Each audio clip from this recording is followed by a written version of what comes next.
Hello, I'm Adam, I'm Adrian. and welcome to Cast from the Crypt.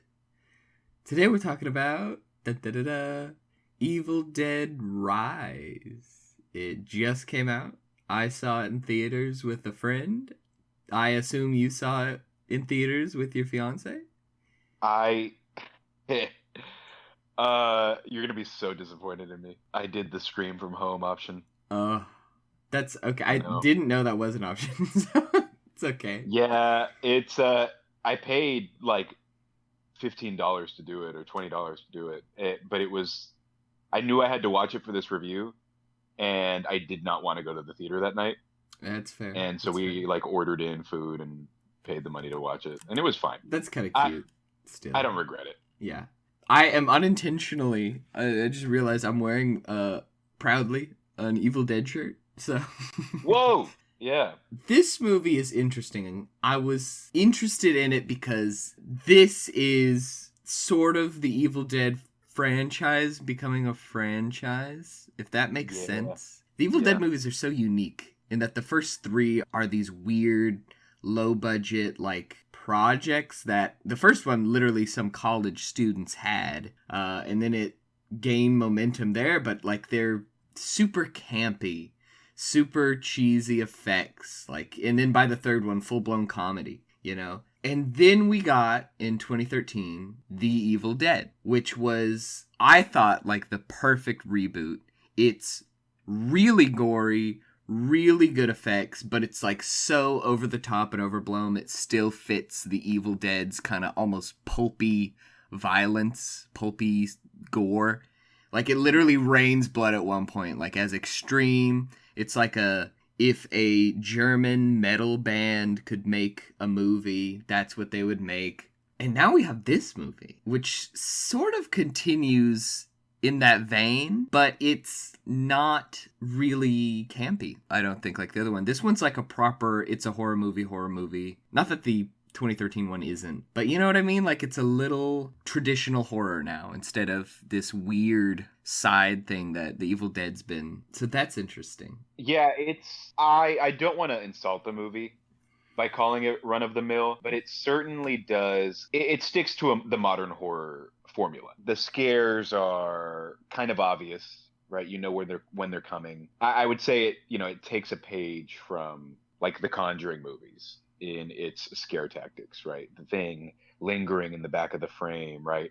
The long shot with the dead-eyed at the end of the hall and the light flickering. I mean, it's obvious stuff that plays to obvious fears.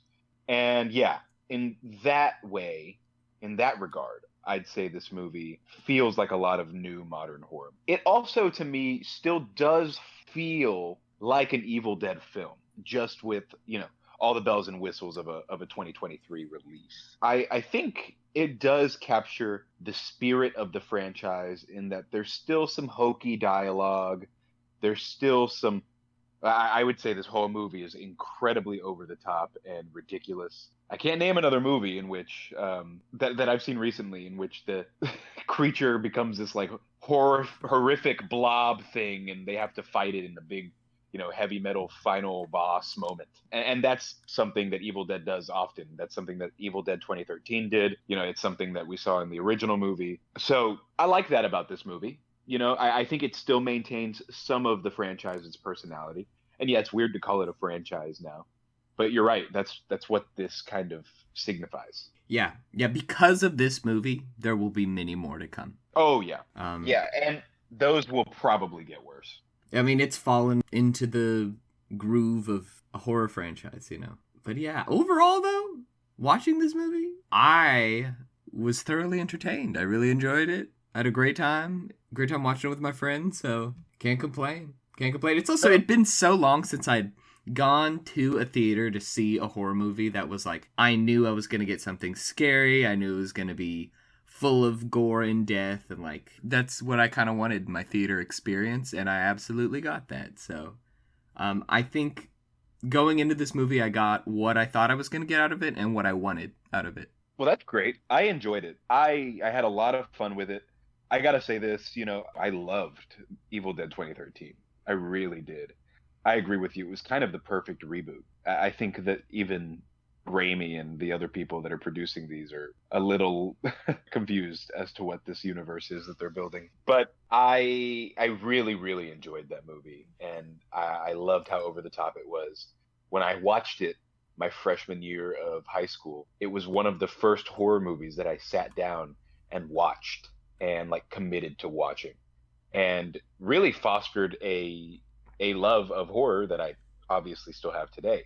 And so I always remember it that way, and it's very nostalgic for me.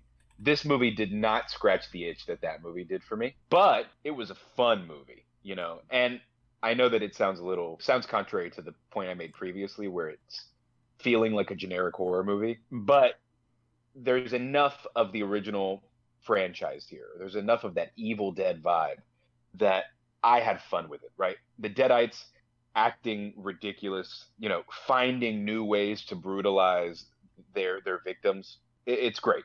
You know, it's a lot of fun and it's unique. You don't see that often in horror movies. I've missed this kind of like me versus evil forces, bloody gore bath movie.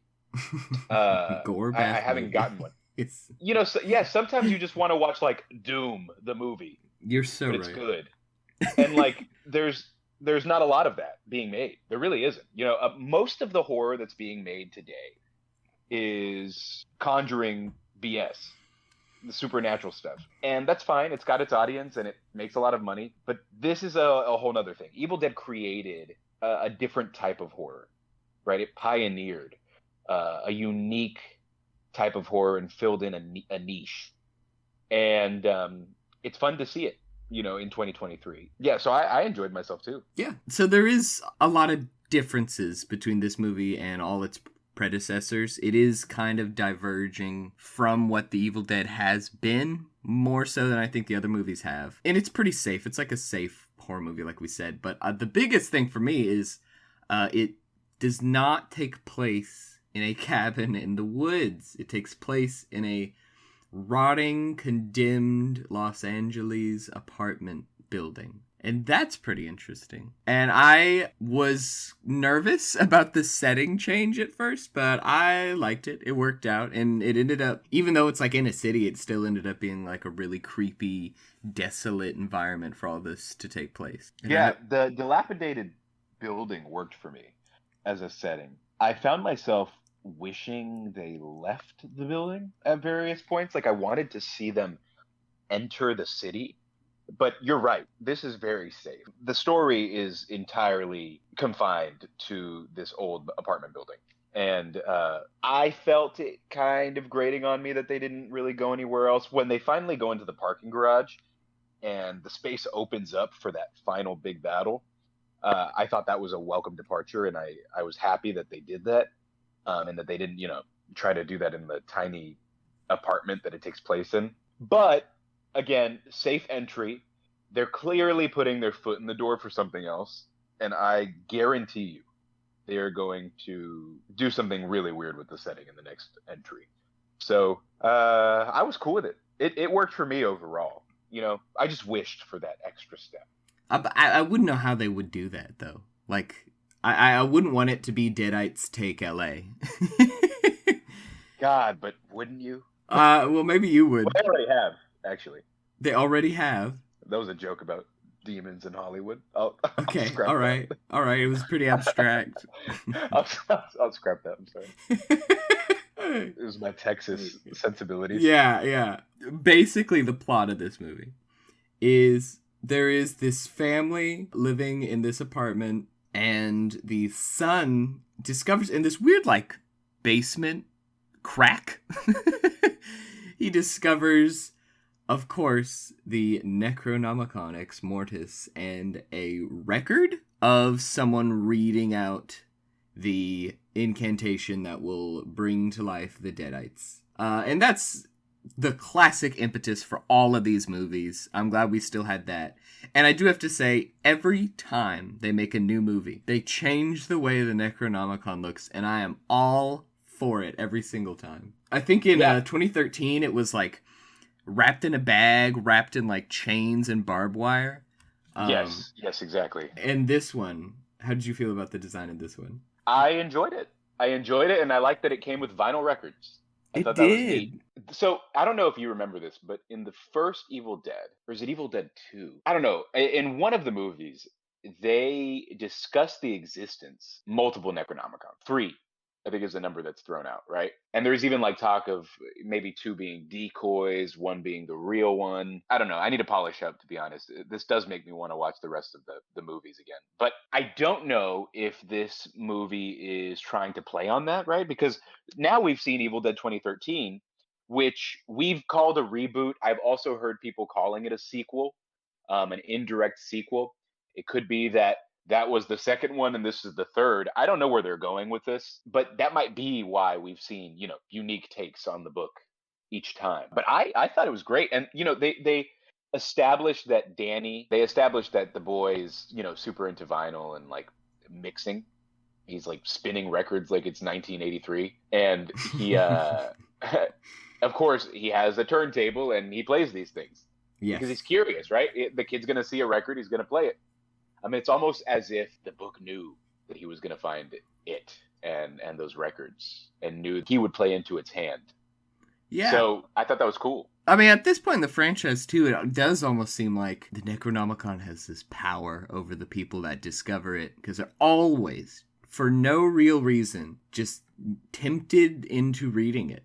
They just have to read it. They have to open it. And I guess it's pretty cool looking. The one in this movie has, like, teeth. It's like that one book in Harry Potter, but it's pretty cool. But cooler. Yeah, but cooler and eviler. And it's got, like, a bunch of crazy drawings in it. Evidently, Bruce Campbell has said that you're right, this is a different Necronomicon out of those three. Now, the one in 2013, though, wouldn't that Necronomicon be the same Necronomicon from the first movie, even though it looks different? It looks a little different, too, I think so. So there could, in theory, be, like, yet another book in another movie. So they're definitely going to make more movies. Also, this is the highest grossing movie in the series. So there's no way they wouldn't make another movie. Yeah, this movie's easily digested. It's Definitely. not a challenging watch. Though that's coming from me. I will say it's pretty gory. I enjoy it. Just coming off of Terrifier 2, it's nothing. So not a problem for me, but I'm probably not the litmus test That's for true. I watched general audiences can handle. I watched Terrifier 2 after this movie, but I will say within the span of 1 week, I saw 2 scalpings because of those movies. Yeah, there you go. I'd say the only shot that like grossed me out. Yeah, of course, like I wasn't chilled to my core, but I was like, ugh, was when one of the Deadites slams a cheese grater on you're right. our protagonist's leg and like drags it down. That was rough. I saw that cheese grater and I was like, is she gonna grate him? And then she did. Cheese grater. She grates him. Yeah, that was gross for me too. The scalping wasn't as bad. Somehow. Scalping's whatever. Scalping, I guess. In all these movies, someone gets scalped and then they just like keep going around. Like nothing happened. I don't think you could do that. I've been saying this. I'm pretty sure a scalping, you'll pass out and die. I think there was one guy that survived a scalping. Well, at what cost? At the cost of his scalp, actually. Well, yeah, that's true. But like, also, imagine walking around with no scalp. That's tough. Okay. I wouldn't want to be that guy. Yeah, well, the scalping happens in this cold open in this movie. And the cold open is just a couple of people. I think just 3 people are at a cabin by a lake. And one of them is sick and evil suddenly. And, oh, lo and behold, is a deadite. She scalps her cousin and then cuts off the head of the boyfriend, I believe. Drowns him in a lake. And it happens in the span. This is like a 3-minute cold open. And I do like this. It feels like a way of them kind of being like, well, we are going to give you that cabin in the woods imagery, so you can have that. But, okay, we're going to change the setting. It felt like a gentle way of easing the fans into the new setting. and it was tastefully done, I feel. Yeah, no, I liked it too. I kind of want more context about. We get it, right? Like we see at the end of the movie, it all loops back. But I don't know if that's them setting something else up, setting up a different location, or if it's just isolated because they're trying to connect the beginning with the ending.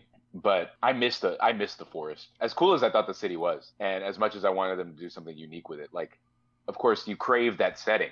There's nothing scarier than a cabin in the woods with a haunted, nasty book in it. That's pretty creepy. And I get that there's only so many ways they can do it, but it felt familiar. It felt nice. I wanted to see more. I know, I did too, but I don't think this movie could have been good in the woods, because like you're saying, like, you can only be a Cabin in the Woods for so many movies. If this was the fourth movie of Cabin in the Woods, I think it would have been like, okay, that's too much.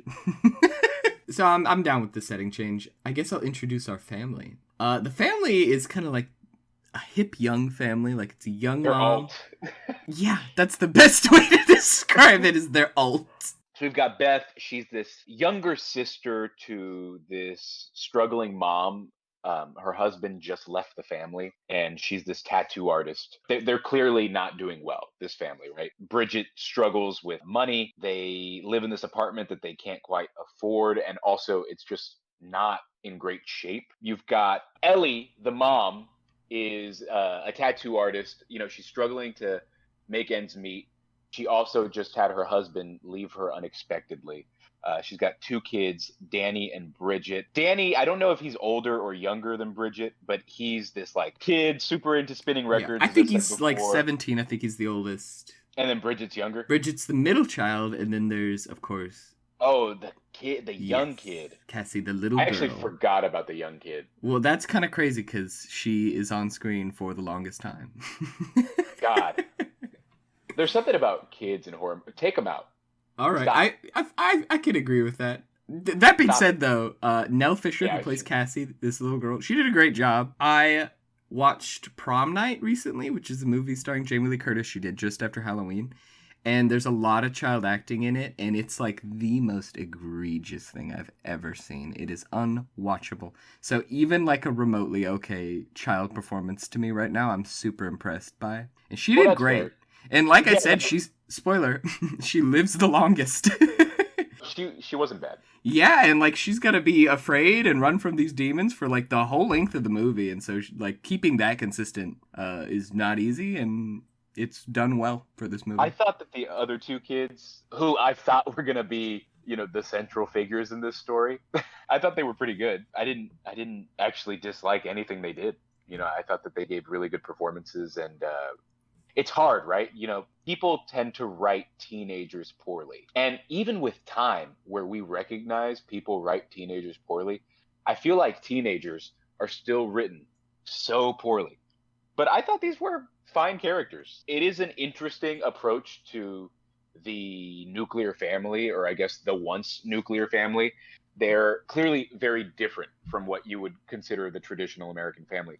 But I really dug that. Yeah, I thought it was unique because people outside of the quote unquote norms, right, exist. And families like this exist. And I thought it was neat that they didn't do just like a good old American household, right? They did like somebody struggling, an artist, right, trying to raise her three kids. Yeah. And even the sister dynamic, right? You've got two sisters at the core of this story, Ellie and Beth, and their relationship and its imperfections come up. And I overall, I thought that the performances were good, and I liked the characters too. Yeah, they were believable. And it felt weighty when something happened to someone in the family in this movie. If you've seen any promotional material for this movie, then you know the premise of this movie is that the mother is the first one infected, the first deadite. She's a demon now, and they have to fight her, and them being the children, them all, even her sister Beth, they're all dependent on this matron figure. And now suddenly she's a monster, she's killing people, and they have to somehow take charge. They have to get over their attachment to her and fight for their own survival. Also in this movie, all these characters, like, they get killed off. They get possessed. And that's something that you see in every Evil Dead movie. But this movie kept me questioning, like, oh man, who's gonna die next? Like, truly it felt like no one was safe. and most people weren't by the end of the movie. Yeah, no, and I thought that was great. I didn't expect them to kill, especially these kids. I had no expectations of them killing them off, but they did. And I've always been of the opinion, right? If you're going to put somebody in your movie, I want to believe that they're going to die, right? Or that they could. All too often, especially with child actors, right? You know who the final person's going to be. Right? You know that the kids are going to be fine. You know that they're going to get rescued at the end. That doesn't really exist in this franchise. And in the beginning, I really thought that Danny and Bridget were going to last. I did. That's not quite the case. And so, yeah, I thought it was cool. It surprised me somehow, even though I know that Evil Dead doesn't really pull any punches. I was still pleasantly surprised at the carnage in this movie. Yeah, I didn't think, even if I thought the kids would die, I didn't think it would be so like sudden, immediate, and violent. But Evil Dead, here we are, baby. And now this family is, of course, like what the plot is centered around. But there are a couple other tenants in the apartment, like in the apartments next door. The hallway outside of their own apartment quarters becomes a setting, and they kind of move throughout the building. And the other characters not being a part of this family, they're gonna die. So we have these characters that maybe they'll live, maybe they won't, and we have this cannon fodder. So it could have been that no characters could die. So you really don't know who will be left. Could it be all of them? Could it be none of them? Anything's possible. The cannon fodder, though, great to see them die. One of them was a little boy named Scott. He's like, how old is he? He's like 9. And they tore that boy's arm off. They tore his arms off. Did you think they were gonna tear that little boy's arms off? I didn't. But it's all good. It's all fair in Evil Dead. I don't think on camera they tore his arms off, but you see him dead with his arms torn off. Yeah. No, I thought that this was like the weakest part of the movie. I don't think we needed it, neighbors. Well, they're there to be killed. They're there to be killed. They also become deadites later. It didn't mean anything to me. I thought it was fine. There's like a handsome neighbor who's about the age of the mom, and maybe for a minute you think that there's going to be something there. No, or excuse me, about the same age as the sister who's visiting, and you think maybe for a minute there's going to be something there. No, he dies. There's also the old creepy neighbor, classic. I don't know. Did they present him as like kind of a conspiracy theorist or something? Just kind of he was like a gun nut.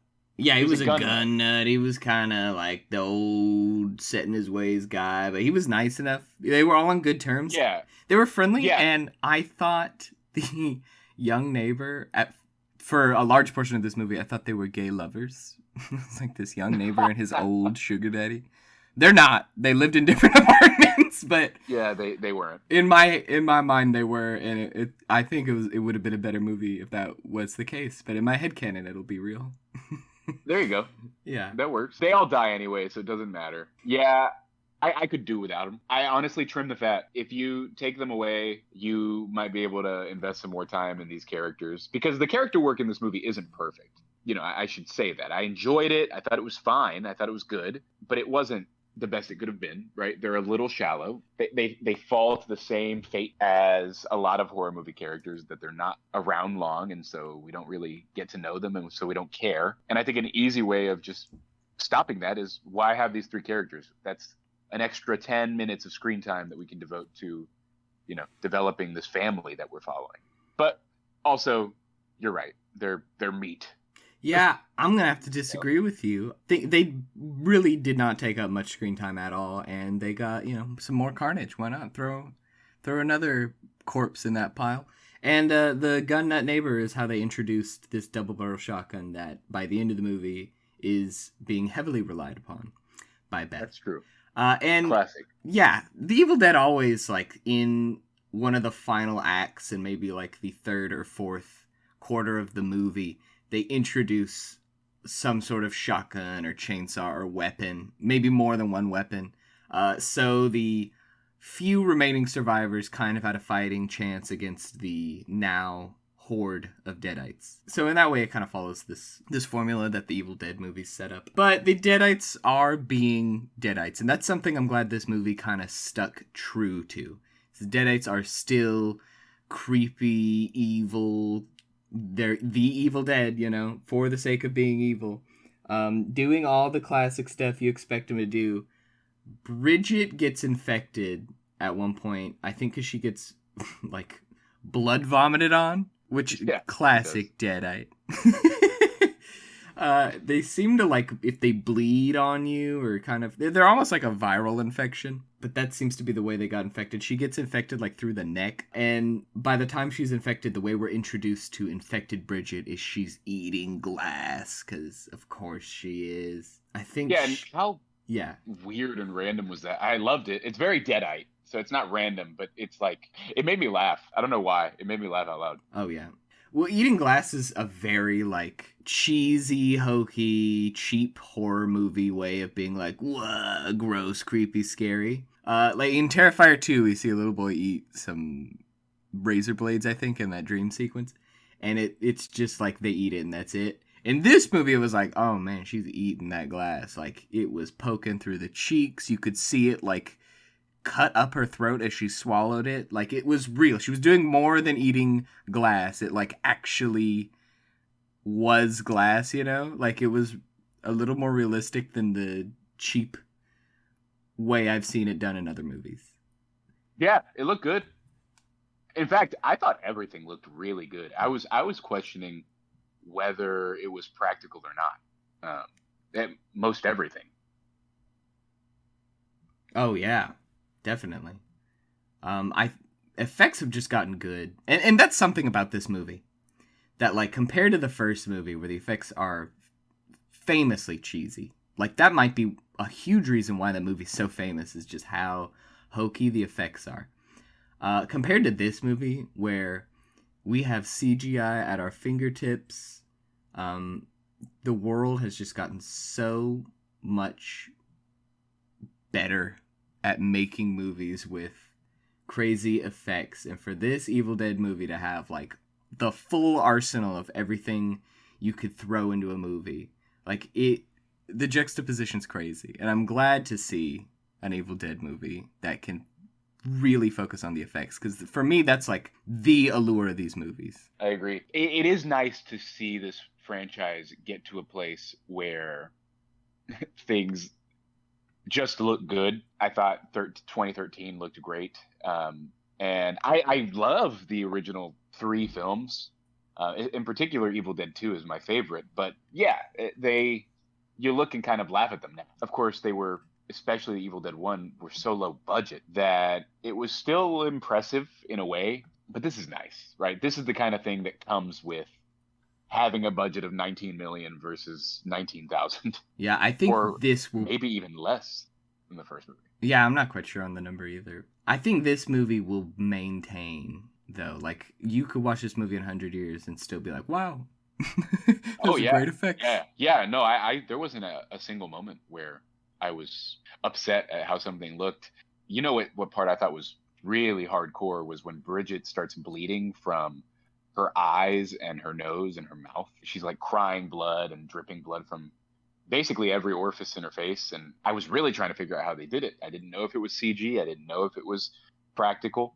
I don't know how you would do that shot practically, but I thought it looked great. I don't either, but also, on the other hand, one of the hardest things to animate with CGI is liquid. I don't know if it would be easier to do it practically or not, and I don't know if it was or not, but it was an impressive effect either way. Yeah. Right off the bat, Beth gets, I think, just cut up with her hand, and she has to duct tape the wound closed, and for the rest of the movie, she has this hand that's been mangled, that's duct taped together. Blood effects from the eyes, like the bleeding out of every orifice, that is something that the Deadites kind of do, isn't it? Like in the first movie, by hour like 4 or 5 of these girls being infected, their like face is melting.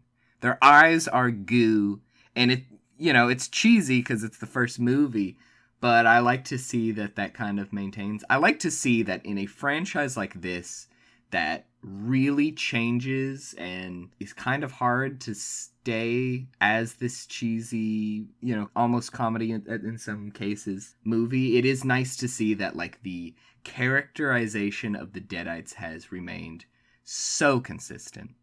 The monsters, the enemy in this franchise has maintained pretty much the same throughout all iterations. I love that, because how many times is like the character of Michael Myers just not accurately portrayed, or like how many times is a director not staying true to the original vision of a character? And it's really annoying and frustrating every time it happens. But here we are, 2023. The first one came out in the 70s, I believe, right? Yeah. Yeah, and here we are all these years later, and we still have our Deadites being Deadites, and I appreciate that. No, I agree. It's my favorite. The Deadites are my favorite part of this movie, which I know is like, of course, Yeah. it's a given. But yeah, I think that's the strongest aspect of all of these films. Oh, and the first one came out in 1981. My bad. Oh, there you go. But yeah, no, I think it's the strongest aspect of all of these films. They are scary and unsettling, but they also kind of add humor and wit to the movies. They always have something weird to say, and I always look for those Deadite one-liners, right? There's a couple here, but not quite like the other films, but still really fun nonetheless. Yeah. Now there is one change to the Deadites in this movie, and we kind of saw this this has also kind of been a thing that they've done throughout the franchise. Evil Dead, Army of Darkness, of course, they changed the Deadites. They're an Army of Darkness now, and they add some new lore, some new abilities to the Deadites. In 2013, we see the Deadites kind of summon this evil uber demon final boss that we see. So they are kind of changing what a Deadite can do. And it seems to be like based on different hexes and spells they find in the Necronomicon itself. Like it'll flip to a picture of some abomination, and then later in that movie we'll see that abomination. And in this movie, we of course get a new abomination that I thought was really cool. I did too. Towards the end of this movie, when there has been amassed a whole group of Deadites, a lot of them get blown away or limbs blown off by Beth and her shotgun. So they all form together into this horrible homunculus, like almost The Thing-esque super body of limbs and heads and flesh. And it's really great. Yeah, it felt very different from the 2013 movie's choice. But I thought that was cool. I thought it was stronger for it. I was happy to see such an interesting design, too. The thing's credited as the Marauder, which is neat. The way that they kind of form it is the Deadites start tearing apart. Is it Ellie's dead body? I think it is, because Ellie gets her arm and her leg shot off by the shotgun, and so now she's the base body for... Yeah, all the Deadites, everybody that's died, starts like eating and tearing at her and like shoving themselves in her body. And I had no idea where they were going with this. I think they show the design in the book afterwards, after we see that shot, and just like expertly done, right? Because you see it and you're like, oh my God. And it comes out in the garage, and the lighting in the garage is so great. Yeah, really, really off-putting stuff. You're right. Homunculus is a great way to describe it. And that's, of course, something we see depicted in the Necronomicon, and then it becomes a real thing. The Necronomicon's just so cool. I'd love to see a movie. I want to say that focuses on it more, even though these movies like are literally centered around the Deadites in the Necronomicon. We only ever see the Necronomicon get read, the Deadites come, and then maybe they flip around the pages a little. And it's just like visually really interesting. I'd love to see it used for like hexes and spells, like consistently by some evil entity, maybe by the protagonists even. We only ever see it kind of used at the beginning of the movie, and then it's kind of forgotten. And I'd love to see it more prevalently. I mean, it's just so cool. It creates such, I don't know, unique situations. No, it's a good point. Like, the book can do so much. What else can it do? My concern for this franchise is that they're going to go and make a lot of generic, consumer-friendly choices. And they're not going to really expand on this world or on these books in any meaningful way or in any way that's interesting. And I hope they don't, because it's a book, right? Like, how many hundreds of pages are there in that thing? What can the thing do? right? What can these books do? Are they limited to raising deadites, creating deadites? I don't know. So they've got a lot of territory to explore, and I hope that they continue to.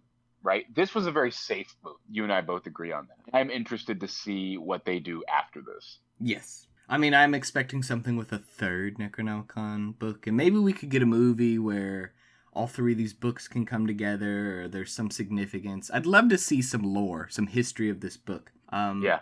But this movie being kind of safe, kind of being typical horror, this means we're not going to get anything crazy in the future, I think. What is the likelihood we get a movie remotely resembling Army of Darkness again? I think it's next to none. Like, that's not going to happen. That movie could only have been made when it was made by the people that make these movies, by Sam Raimi and Bruce Campbell. And that was their baby project. This movie was directed, of course, by Lee Cronin and not Sam Raimi. And the 2013 wasn't either. I think they did get some... I think Bruce Campbell had some involvement. And Sam Raimi did too for the 2013 movie and this movie. But it's not their passion project anymore. I think Army of Darkness might be my favorite of the original three. And it's a comedy. Great. Like, it's stupid, but it's supposed to be. And I just love how unique it is in a genre that's so saturated with demon possession movies or whatever. And compared to something like that, this movie is a lot less unique. Yeah, that's true. I have hope that they'll make choices. Ash versus the Evil Dead came out and kind of developed a cult following. And I know that was very zany, kind of had the tone of the first three films. And, followed Ash, this character that the third movie establishes as this, like, very zany, ridiculous character, over the top. And people have come to love Bruce Campbell's depiction of Ash Williams. And there will never be another guy to play Ash Williams, right? But maybe they'll find an avenue for somebody, some story that can scratch that same itch. Because I think they know that people, considering that Ash vs. Evil Dead came out and existed and did pretty well, I think they know that there are fans that want that kind of stuff too. Yeah. So who knows? Well, and I'm glad that show came out because it proves that, like, Bruce Campbell can still be Ash. Like, we can't sit here and say, well, I don't know if they could make another movie with Ash because Bruce Campbell's older and who knows how that would work and he's returning to the role after he's not doing that. He's been Ash. So that gives me hope for maybe a movie where he returns, because I'd love to see him back in a movie, in an Evil Dead movie again. I think there was a post-credit scene, I think, in the 2013 one where they tease him, don't they? Yes, I believe so. Yeah, nothing really became of that. No. There's an Evil Dead video game now. Well, yeah. I don't think that counts in my mind, but I guess, final thoughts for me. I like this movie a lot. It was pretty safe. I don't know. It's not my favorite Evil Dead movie, but I did enjoy this movie for what it was. Yeah, I agree. I liked it. I thought it was a lot of fun. I basically got what I wanted from it. Now I'm just looking forward to the future. I think this is a pivotal moment in this franchise's history, right? Like, this is either going to make or break it. They can either take big steps and do something interesting with this, or they can keep making movies like this that make money and are a safe check for the people working on the project. But my hope is that they don't do. Yeah, me too. I mean, at least this movie proves that there can be an Evil Dead franchise, because the reason there aren't more Evil Dead movies is because it is kind of such a weird... How do you make movies? How do you make a series of movies like this? Yeah. And since it's been 10 years since we had an Evil Dead movie. And for a franchise of horror, like, that's kind of a while. We were due for a new Evil Dead movie, and I'm glad this movie kind of proves that it can be a franchise. We can get more movies. Maybe they'll be terrible. You know, the sixth entry into any franchise is never great, but I am a horror fan, and I'm here for it. So I look forward to the next Evil Dead movie. Me too. This one showed me good things. I was happy to see it, yeah. All right, well, that's all I got to say. Me too. All right, well, thank you for joining me, Adrian. Thank you, buddy. Yeah, thanks for listening. Goodbye.